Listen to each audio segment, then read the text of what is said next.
항상 제품을 사용하기 전에는 사용자 설명서를 볼 필요가 있죠. 안녕하세요, 별보는 쉬운 아빠입니다. 오늘은 망원경 언박싱을 하려고 그러는데요, 원래 언박싱을 좀 더 일찍 하려고 그랬는데 좀 많이 늦어지게 됐어요. 오늘 언박싱 할 제품은 약간 생소할 수 있지만은 아스카라는 브랜드가 있어요. 샤프스타라는 중국의 망원경 브랜드가 있죠. 샤프스타에서 좀 사진 촬영에 전문화된 그런 작은 구경의 소형 굴절 망원경 브랜드를 이제 새로 런칭을 했고요. 그게 바로 아스카라는 브랜드입니다. 근데 오늘 언박싱 할 거는 아스카 400이라는 제품이고요. 이런 상자 안에 들어 있습니다. 제가 가진 것은 105번이네요. 이쪽에 보면 숫자가 써 있고요. 한번 뜯어 보겠습니다.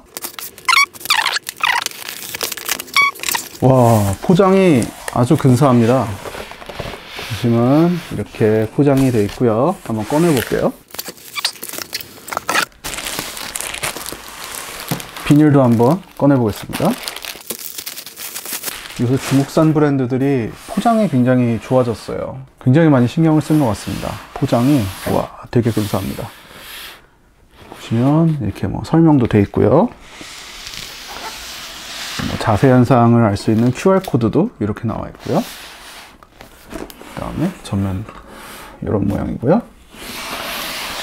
그리고 이 제품의 특징은 바로 핵심이 이겁니다. 바로 초점거리 400에 f5.6 아포크로매틱이고요. 패치바일 설계예요. 그래가지고 백포커스에 그렇게 신경 쓰실 필요가 없이 카메라를 장착해 가지고 그대로 사진을 찍을 수 있다라는 장점이 있습니다. 위에 이제 쭉 설명이 되어 있는데요, 요거는 따로 자막으로 처리해 드릴게요.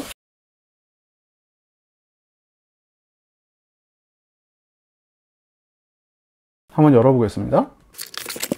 자, 앞에 이렇게 스펀지가 있고요, 설명서가 들어 있습니다. 그리고 안에 뭔가가 이렇게 박스로 테이핑이 되어 있는데 한번 잘라 볼게요. 박스는 이렇게 내려놓고,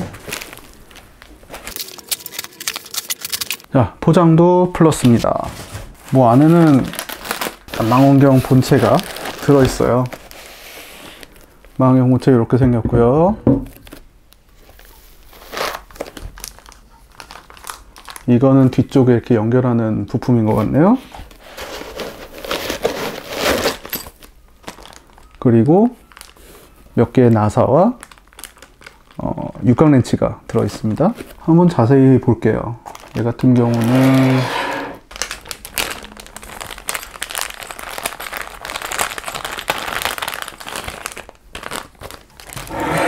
보통의 굴절 망원경 같은 경우는 경통밴드에 이렇게 손잡이가 있어 가지고 싹 풀면은 편하게 풀도록 돼 있는데, 얘는 아예 이 공구가 없으면 못 풀게 돼 있어요. 그 이유는 제 생각에는 사실 이거를 한번 조여 놓으면 풀 일이 거의 없어서 그런 게 아닌가 싶어요.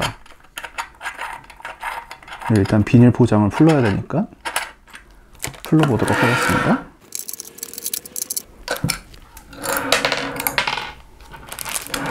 볼트는 도망가지 않게 풀고,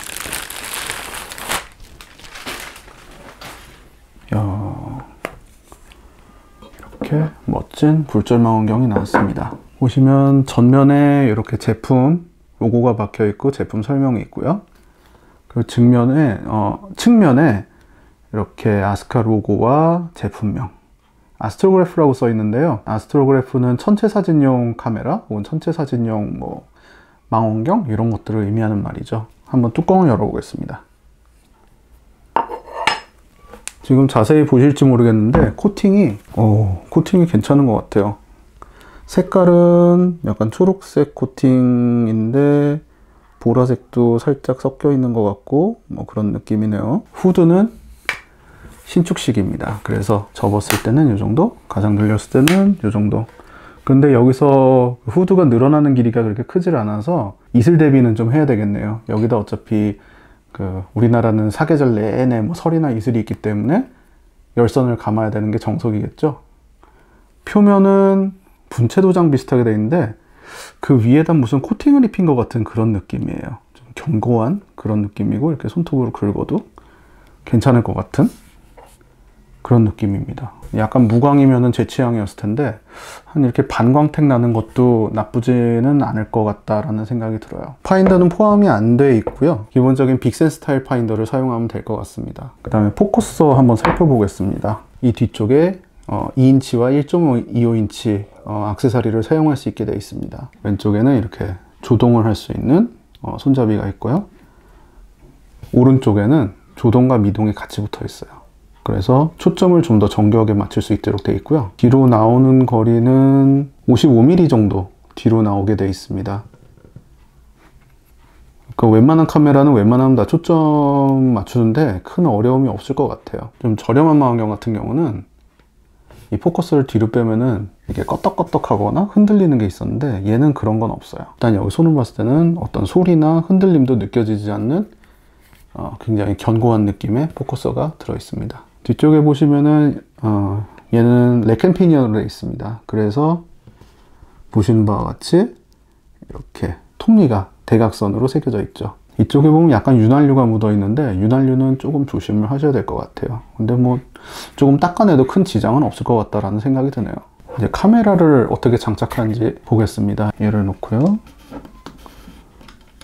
잠그면 이렇게 회전이 안 되네요. 얘를 풀면은 회전이 되고요. 회전은 약간 좀 뻑뻑한 감이 있는데 물론 이렇게 페더 터치 같은 그런 느낌은 아닌데 그래도 실사용에서는 큰 문제가 없을 것 같은 느낌입니다. 그 다음에 이 뒤쪽에다가 이 부품을 넣어줍니다. 얘 같은 경우는 이렇게 콘 모양으로 되어 있는데 이렇게 난방사 처리도 잘 되어 있고요. 난방사 페인트를 칠한 것 같네요. 그리고 이게 분리됩니다. 티링이 48 구경입니다. 근데 보통 48 구경을 많이 쓰니까 얘를 많이 장착을 하시겠죠? 이렇게 물려줍니다. 그러면 전반적인 모양이 이런 식으로 잡혀요. 생각보다 크기에 비해서 상당히 묵직한 느낌이고요. 얘 같은 경우는 패치발 디자인이라고 아까 앞서서 말씀드렸는데 2D 렌즈가 2매가 들어가 있고요. 그리고 전면부에 이제 트리플렛, 그리고 중간에 렌즈가 2매 이렇게 들어가 있어요. 그래가지고 평평한 상을 만들면서도 그 백포커스를 까다롭게 요구하지 않기 때문에 사진 촬영할 때는 정말 좋다라고 말씀드릴 수가 있어요. 그리고 만약에 f5.6이 좀 어두운 것 같다, 더 밝게 했으면 좋겠다 싶으신 분들은 별매의 리듀서도 판매를 하고 있습니다. 그래서 리듀서를 이 뒤쪽에다 장착을 하면은 노출 시간을 단축시키고 초점거리도 줄일 수가 있겠죠. 아무리 패치발이라고 해도 리듀서를 장착했을 경우에는 렌즈 뒷면부터 카메라 센서까지의 그 거리를 매뉴얼에 나온 대로 유지시켜 줄 필요가 있어요. 그래서 경우에 따라서는 별도 아답터를 만들거나 할 필요도 있습니다. 이제 경통 밴드 한번 볼게요. 안쪽에 부직포가 있어 가지고 압력으로 단단하게 잡아주는 그런 식으로 되어 있고요. 빨간색으로 아노다이징 처리했는데 괜찮습니다. 잘 만들었어요. 그리고 빅센 타입의 도브테일 플레이트가 기본으로 제공이 됩니다. 아마 대부분의 적도의에는 웬만하면 다 얹으실 수가 있을 거예요. 게다가 얘는 손잡이가 기본으로 장착되어 있죠. 이 손잡이에는 액세서리를 장착할 수 있도록 이렇게 홈이 파져 있는데 필요할 경우에 요거를 요 옆쪽에다 단다든지 뭐 추가로 장착한다든지 해가지고 또 많은 액세서리를 옆으로 혹은 위로 얹을 수 있는 그런 설계로 되어 있습니다. 한번 경통을 얹어 볼게요. 경통을 얹고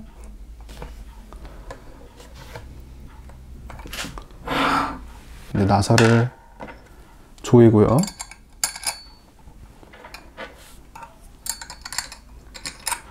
경우에 따라서 이건 조금 뭐 불편하다고 느껴질 수도 있을 것 같은데 사실 이게 풀 일이 거의 없어요. 다카시 S60처럼 뭐 망원경 장착할 때마다 경통밴드를 풀러가지고 망원경을 얹고 이런 게 아니기 때문에 그냥 한번 이렇게 조여 놓으면은 계속 풀 일은 없을 것 같습니다. 자, 그러면 이런 형태의 망원경이 됩니다. 상당히 작고 단단한 그런 느낌이 드는 망원경이에요. 이제 한번 뭐 심심하니까 파인더도 한번 달아볼게요. 자, 제가 파인더를 하나 가져왔는데요. 그냥 우리가 흔히 볼 수 있는 70에 60짜리 빅센 호환되는 이런 베이스를 가진 그런 파인더입니다. 한번 달아보겠습니다. 기본적으로 사진용 정통이다 보니 여기는 아마 파인더보다는 가이드 스코프를 달 확률이 높아요. 그쵸? 그럼 가이드 스코프 작은 거 달아도 충분히 사용하실 수가 있고요. 뭐 가이드 스코프 이 자리가 싫으면은 요 위에다 다루셔도 될 것 같고 뭐 그렇습니다. 자, 이 정도 망원경이면 파인더 스코프를 다는 것도 좋지만은 이런 조그마한 가이드 망원경을 장착해가지고 사진 촬영할 때 좀 더 가볍게 나가는 것도 굉장히 좋은 방법이라고 생각합니다. 이런 세트 구성으로 하면은 뭐 아주 심플하게 이렇게 들고 다닐 수가 있겠죠? 카메라를 한번 연결해 볼게요. M48짜리 티링인데요.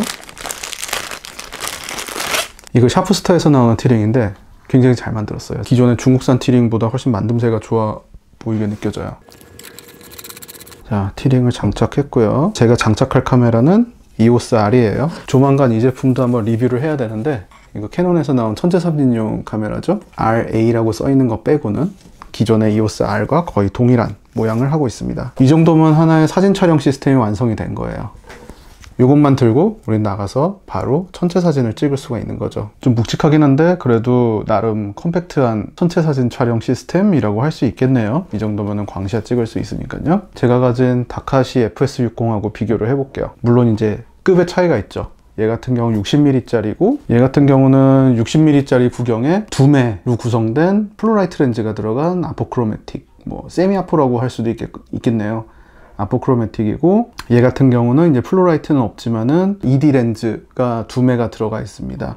그 ED 렌즈의 소재가 뭔지는 뭐 스펙상에 나와 있지 않긴 한데, 그러니까 이쪽 브랜드에서 말하기를 인공형석이라든지 뭐 SD라든지 이런 표현 안 쓰고 전부 다 그냥 ED라는 표현 쓴다고 그러더라고요. 꽤 괜찮은 재료 자신 있게 쓰지 않았나 이런 생각이 들고요. 크기 비교하자면은 확실히 60mm하고 70mm하고 좀 차이가 큽니다. 한번 쭉 보실게요. 이 경통 지름이나 이런 것도 다르죠. 얘는 이렇게 주물로 된 튼튼한 경통 밴드가 있습니다만은 아노다이징 처리한 그런 경통 밴드로 되어 있습니다.